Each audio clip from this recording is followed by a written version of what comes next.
All right, we're back for the next chapter of The Twits by Roald Dahl. And when we left off yesterday, we learned that Mr. Twit is so desperate to get birds for his bird pie dinner that he is now smearing hug-tight super glue on top of the monkey cage where the birds chose to roost when they were warned about the hug-tight being in the big dead tree. So I left you with a question yesterday as to whether or not you could predict or guess where the birds might roost tonight. So let's go ahead and start reading and see if your predictions were right. This chapter is titled Mr. and Mrs. Twit Go Off to Buy Guns. I wonder what's going to happen here. Doesn't sound like a very good situation. The next morning when Mr. Twit came out with his huge basket, not a single bird was sitting on either the monkey cage or the big dead tree. They were all perched happily on the roof of Mr. Twit's house. The roly-poly bird was up there as well, and the monkeys were in the cage, and the whole lot of them were hooting with laughter at Mr. Twit. And we see all of those birds perched up on the house, laughing at Mr. Twit. Something tells me that this might make Mr. Twit pretty angry. "I'll wipe that silly laugh off your beaks," Mr. Twit screamed at the birds. "I'll get you the next time, you filthy, feathery frumps. I'll wring your necks, the whole lot of you, and have you bubbling in a pot for bird pie before this day is done." "Well, how are you going to do that?" asked Mrs. Twit, who had come outside to see what all the noise was about. "I won't have you smearing sticky glue all over the roof of our house." Mr. Twit went very closely to Mrs. Twit and lowered his voice so that neither the birds nor the monkeys could hear. "I've got a great idea," he said. "We'll both go into town right away and we'll buy a gun each. How is that?"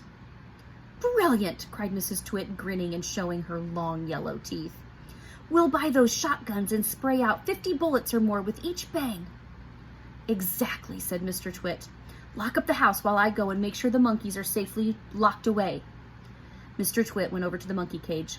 "Attention," he barked in his fearsome monkey trainer's voice. "Upside down, all of you, and jump to it.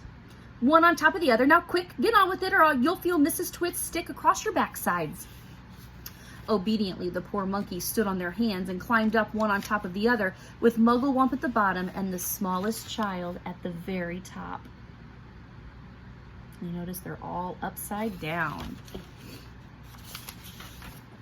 "Now stay there till we come back," Mr. Twit ordered. "Don't you dare move, and don't overbalance, and when we return in 2 or 3 hours, I will expect to find you exactly in the same positions you are now. You understand?" And with that, Mr. Twit marched away. Mrs. Twit went with him, and the monkeys were left alone with the birds. As soon as Mr. and Mrs. Twit had disappeared down the road, the monkeys all flipped back onto their feet the right way. "Quick, get the key!" Muggle Wump called out to Roly-Poly Bird, who was still sitting on the roof of the house.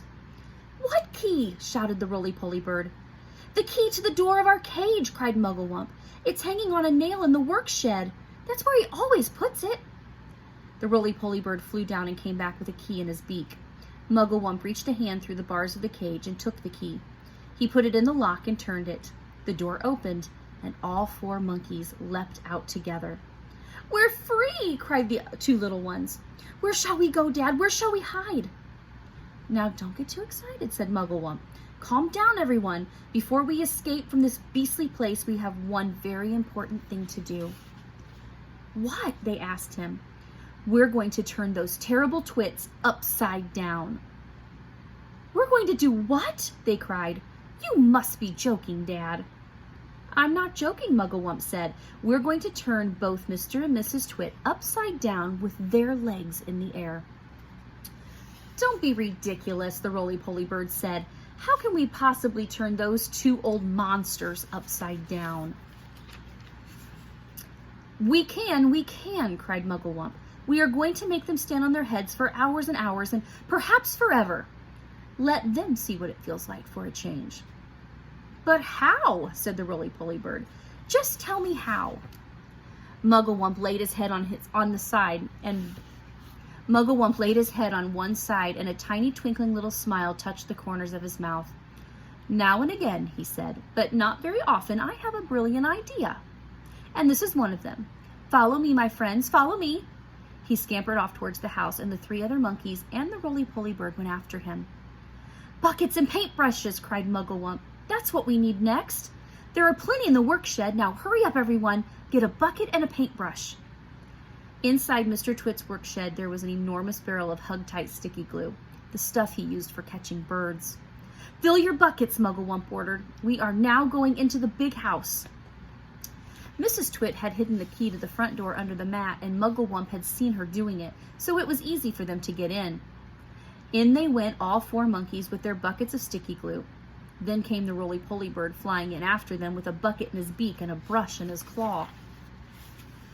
This is the living room, announced Muggle-Wump, the grand and glorious living room where those 2 fearful, frumptious freaks eat bird pie every week for supper.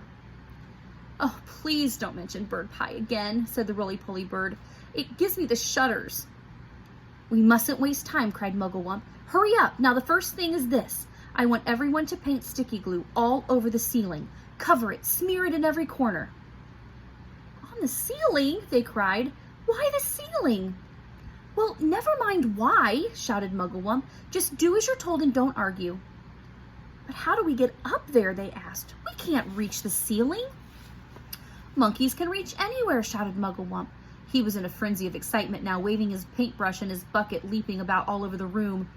Come on, now jump on the table, stand on the chairs, hop on each other's shoulders. Roly-Poly can do it flying. Don't just stand there gaping. We have to hurry, don't you understand? Those terrible twits will be back any moment, and this time, they'll have guns. Get on with it, for heaven's sake. Now get on with it.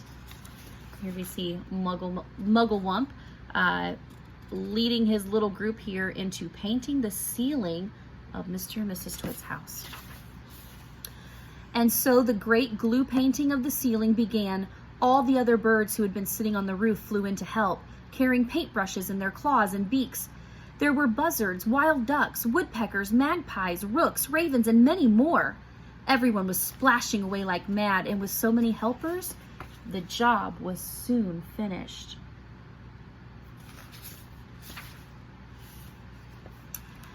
All right, I'm going to go ahead and stop there. So the next time that we come back for our read aloud time, the next chapter is called The Carpet Goes on the Ceiling. It makes me wonder what kind of idea Muggle-Wump has had and how they're going to turn Mr. and Mrs. Twit upside down. So join me next time and we'll find out just how Muggle-Wump goes about pulling this crazy trick on Mr. and Mrs. Twit. See you later.